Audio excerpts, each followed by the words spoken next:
Hello everyone. तो आज का हमारा जो टॉपिक है वो है viva related questions on gall bladder.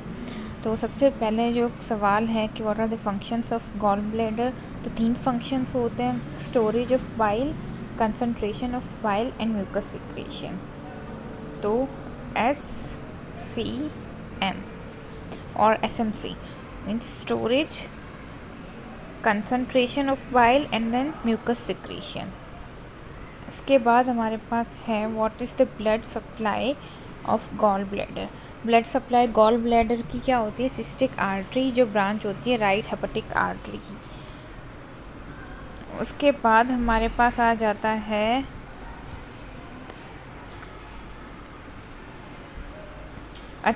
What's the gold standard investigation for gall bladder. तो ये अल्ट्रासाउंड, ये वाइवा में भी पूछते हैं और MCQs भी आते हैं ऐसे कि gold standard investigation for gall bladder is the ultrasound. उसके बाद जो हमारे पास सवाल है वो है कि भाई list some congenital anomalies of gall bladder. तो सबसे पहले तो एब्सेंस ऑफ गॉल ब्लैडर उसकी एब्सेंस हो सकती है, डुप्लीकेशन हो सकती है, सिस्टिक डक्ट की एब्सेंस हो सकती है, या फेरेंजियल गॉल ब्लैडर भी हो सकता है। तो एब्सेंस ऑफ गॉल ब्लैडर, उसके बाद duplication of gall bladder, absence of cystic duct and phrygian gall bladder. और रिस्क फैक्टर्स क्या होते हैं हमारे पास कोलीलिथियासिस के। कोलीलिथियासिस को जो मेजर रिस्क फैक्टर्स थे वो होते हैं 5F: fair, 40, fertile, female, flatulent and fatty. तो ये हमारे पास 6F हो गए। उसके बाद है गॉलस्टोन्स की क्लासिफिकेशन। तो हमारे पास 3 किस्म के होते हैं: कोलेस्ट्रॉल, मिक्स और पिगमेंटेड। और पिगमेंटेड में भी फर्दर हमारे पास कौन से होते हैं? Black and then brown pigments. उसके बाद आ जाता है हमारे पास कॉजेज़ हैं हर किसी के, अब टाइप्स अलग हैं तो जो गॉल स्टोन्स के कॉजेज़ हैं वो भी हमारे पास अलग अलग ही होंगे।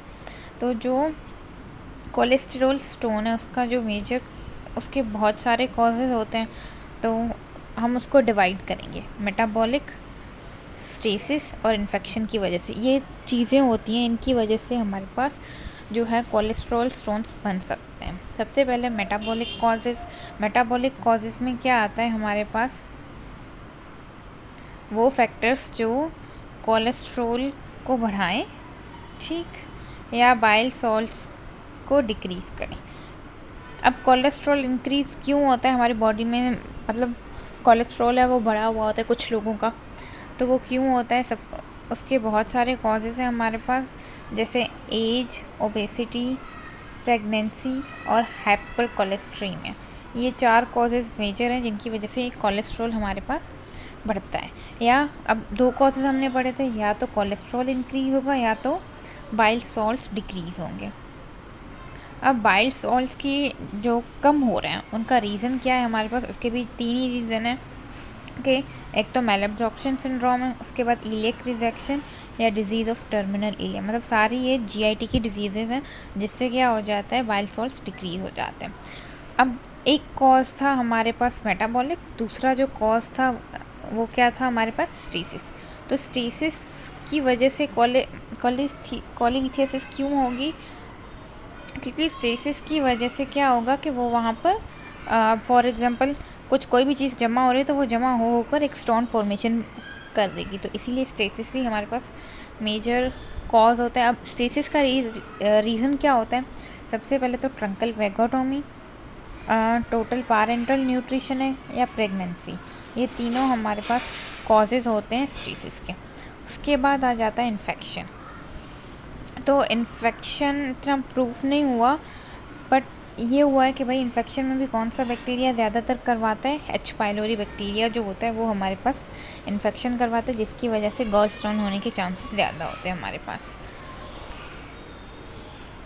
अब वो थे हमारे पास कौन से? Cholesterol stones. अब हैं हमारे पास कि भाई जो पिगमेंटेड स्टोन्स हैं उनके क्या कॉजेज़ हैं। तो पिगमेंटेड स्टोन्स के जो कॉजेज़ होते हैं वो सारे के सारे ब्लड रिलेटेड होते हैं। हीमोलिटिक एनीमिया या वॉर्म इन्फेस्टेशन।